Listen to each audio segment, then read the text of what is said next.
અનેક વખતે વહીવટી તંત્રને આવેદનપત્ર અને રજૂઆતો કર્યા છતાંય આજ દિન સુધી ભરૂચના એ અંકલેશ્વરથી વાલિયા નેત્રંગનો રોડ હોય, ભરૂચથી સ્ટેચ્યુ ઓફ યુનિટી ઝઘડિયાનો રોડ હોય કે દહેજનો રોડ હોય, એ ખાડા પૂરવાની કામગીરી ચાલુ કરવામાં નથી આવી.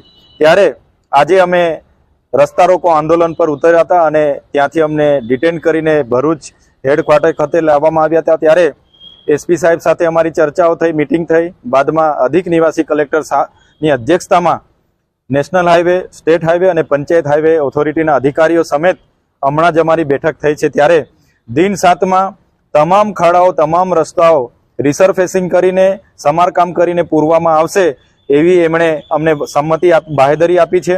જો દિન 7માં આ કામગીરી નથી કરવામાં આવતી તો ફરી અમે રસ્તા રોકો આંદોલન પર ઉતરીશું અને ત્યારે અમે નેશનલ હાઈવે 8ના ટોલ નાકા પર જ રસ્તા રોકો આંદોલન કરીશું એવી